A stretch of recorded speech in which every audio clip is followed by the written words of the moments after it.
Isang ganap na lamang po na low pressure area ang Bagyong Maymay at halos wala na po itong direktang epekto sa anumang bahagi ho ng ating bansa.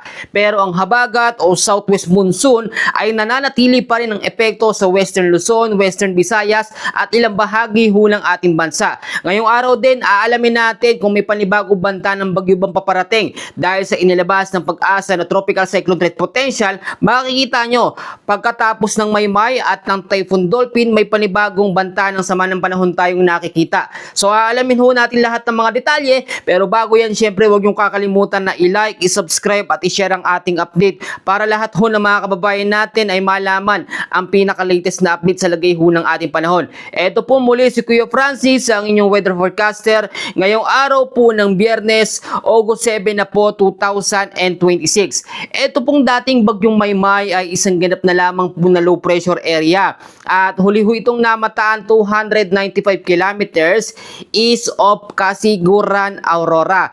Yung mga lugar ho na nakataas sa wind signal number 1 kahapon wala na ho ngayon dahil nga po etong Tropical Depression Maymay na ngayon ay isang ganap na lamang po na low pressure area ay patuloy pong hinigop o hinatak nitong pong Typhoon Dolphin na nasa labas po ng ating bansa.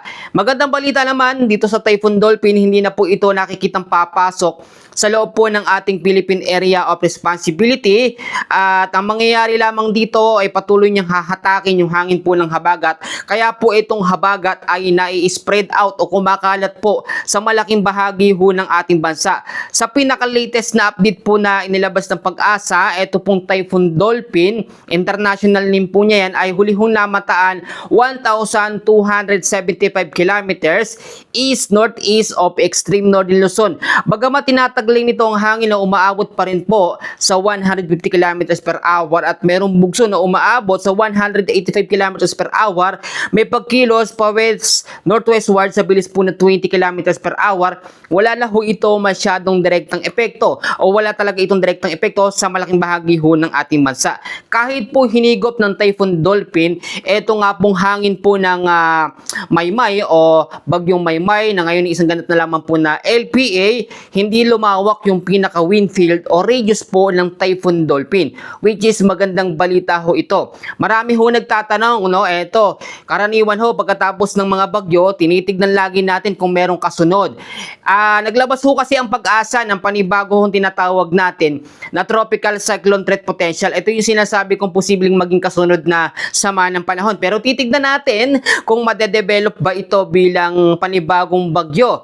Ito po, no, tignan natin mabuti. Nandiyan naman sa ating screen, kompleto na ho yan. Pwede nyo hong tignan mabuti. Sa pagitan ho ito, no, ng August 6 hanggang sa August 12, kahapon pa ito inilabas, meron ho tayo nakikitang panibagong sama ng panahon na manggagaling po sa may bandang silangan. Nandyan po sa ating screen kung makikita ho ninyo. At sa pagitan po ng August 13 hanggang sa August 19, unti-unti itong lalapit sa ating Philippine Area of Responsibility bilang low chance po na kategory na low pressure area. Sa ngayon, hindi pa natin nakikita o hindi pa natin matutukoy kung magiging isang tropical depression o mahinang bagyo, yung panibagong sama ng panahon na ating nakikita. Pero ang mangyayari dyan, pwedeng palakasin niya ng habagat o southwest monsoon. Pwedeng bigyan o maabot ng hangin po ng habagat. Pero sa ngayon, hindi natin nakikita ito na magiging malakas na bagyo o kahit mahinang bagyo. Tandaan ho ninyo, kung sakali naman pumasok yan sa ating parno sa mga susunod na mga linggo at maging bagyo, tatawagin naman yan Bagyong Neneng. So huwag kayong magugulo sa mga pangalan ng bagyo. Ine-explain ko naman pong mabuti. Ito naman po ang senaryo natin dito sa habagat. Kapag wala na po talaga, no, ang Bagyong Neneng, isang LPA na lamang, at kapag nawala na rin ang Typhoon Dolphin, mananatili pa rin po ang epekto ng habagat o southwest monsoon sa may kanlurang bahagi ho ng ating bansa. Gaano ba katagal? Ito po ang tinatanong sa atin, no? Gaano katagal mananatili ang habagat at kailan ulit mangyayari yung tinatawag natin na monsoon break? I-explain ko pong mabuti. Ito po kasing habagat ay tatagal pa ng ilang mga linggo hanggang sa third week po ng August. Pero hindi na po ito kasing lakas po nung una, no? Nung mga nakaraan na talagang heavy rainfall warning o madaming ulan po ang ibinibigay nito. Tandaan ho ninyo, may mga lugar na maapektuhan pa rin ito, pero ang Eastern Visayas, silangan pong bahagi ng Mindanao ay hindi naman po direktang maaabot ng hangin po ng habagat. Ang nangyari kasi dito sa habagat, simula ng pinalakas ito ng Typhoon Dolphin, kumalat po yung kanyang pinakahangin. At kapag lumakas o nagkaroon tayo ng rapid intensification sa habagat, hindi po yan agad-agad hihina paglipas ng 1 hanggang 2 araw. Usually, tumatagal po talaga ng ilang linggo ang habagat bago po humina. Eto, alamin muna natin yung mga lugar po na meron pa ring dami ng ulan na mararanasan ngayong araw po ng Biyernes, no? August 7, 2026. Meron pa rin po tayong inaasahan. Ito, explain ko po mabuti sa inyo. Meron po tayong heavy rainfall warning dahil pa rin sa trough extension po ng hangin ng LPA o yung dating bagyong Maymay. Meron po tayong 50 to 100 millimeters na dami ho ng pag-uulan dito po sa may Ilocos Norte, sa may Abra, sa may Apayao, Kalinga, Mountain Province, Ifugao at Nueva Vizcaya. So bakit apektado pa rin ng heavy rainfall warning o bakit may mga pag-uulan pa rin sa area na yan? Eto kasi dating bagyong Maymay na isa na lamang LPA ay hinahatak po ng Typhoon Dolphin. So yung paghatak niyan, nai-spread out yung hangin po ng dating bagyong Maymay. Kaya nakakaapekto pa rin, no, yung extension ng kanyang hangin parte ng extreme northern Luzon. Ito naman yung mga lugar na sa ngayon ay makakaranas pa rin ng mga pag-uulan dahil po sa habagat o southwest monsoon. Meron tayong inaasahan po ngayong hapon po, no, hanggang bukas ho ng hapon na 100 to 200 millimeters sa dami ho ng pag-uulan dito po, no, sa area po ng Zambales, Bataan, Occidental Mindoro at meron namang 50 to 100 millimeters sa dami ng pag-uulan ng aasahan sa Ilocos Sur, La Union, Pangasinan, Abra, kasama ho ang Benguet, ang Tarlac, Pampanga, parte pa rin ng Metro Manila, Cavite, Batangas at ilang bahagi ho ng Antique.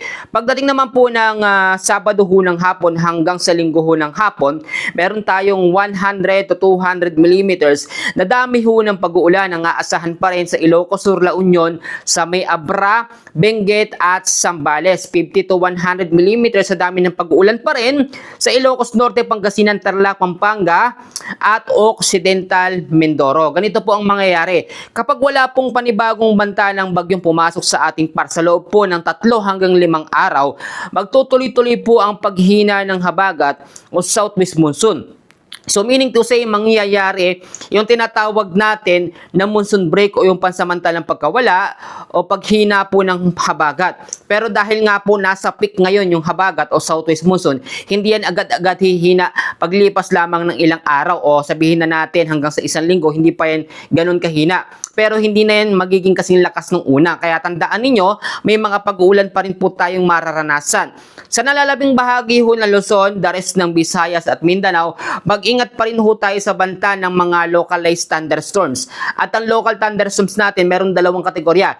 Araw-araw ko na po itong sinasabi at yung iba kabisado na merong mahina na tumatagal ng 30 hanggang 45 minutes at meron namang severe thunderstorms na tumatagal ng 1 hanggang 2 oras. Ito po, para malaman nyo ang isang thunderstorms, yan ho yung may kasamang malalakas na pag-ulan, may kasamang pagkulog at pagkidlat at minsan sa hapon talaga yan nagpapaulan hanggang sa gabi.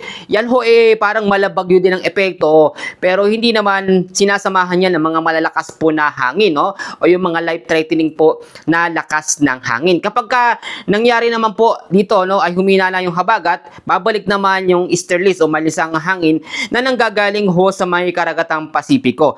Bigyan ko kayo ng paalala muli, no, dahil aktibo pa rin ang habagat, nandyan pa rin yan ang dating bagyong Maymay, isang LPA na lamang, hinahatak na ng Typhoon Dolphin, magsasabayan mawala etong LPA, dating bagyong Maymay at yung Typhoon Dolphin, pero mananatili ang habagat. Lagi pa rin kayong mag-antabay sa weather update ni Kuya Francis kahit sobrang haba. Maraming salamat sa inyong patuloy na pag-support at hindi kayo nagsasawa. Pangalawa, yung mga low-lying areas, dyan po sa may Metro Manila, ilang bahagi ng Visayas at Mindanao, kahit yung Mindanao hindi masyadong naapektuhan ng habagat at ng mga bagyong nakaraan, maging alerto pa rin ho, no?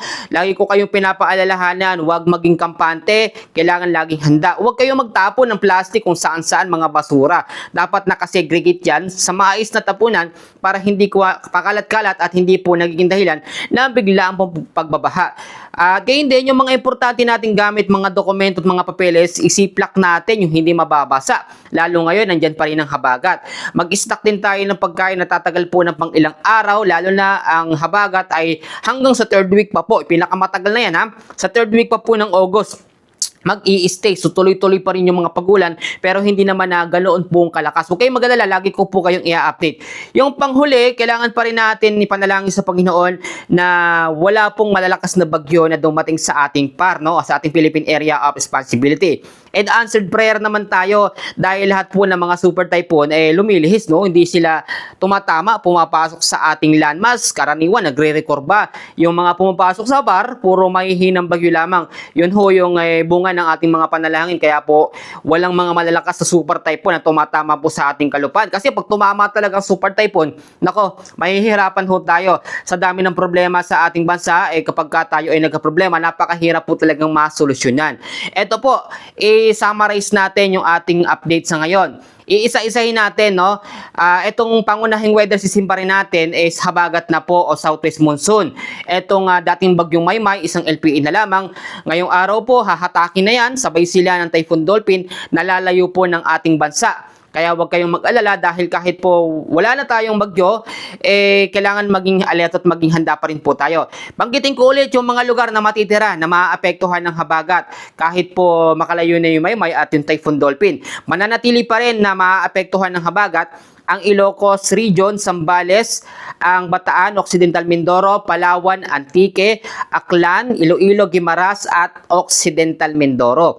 Yan dahil sa patuloy na pananatili ng habagat. Pero tandaan nyo, hindi na yan magiging kasing lakas po nung una. Kaya yung sinasabi ko, dapat lagi po tayo nakakapaghanda. At eto rin, yung sinasabi kong panibagong bagyo o banta ng sama ng panahon sa may bandang silangan, hindi pa yan natin masasabi kung magiging malakas o magiging mahina.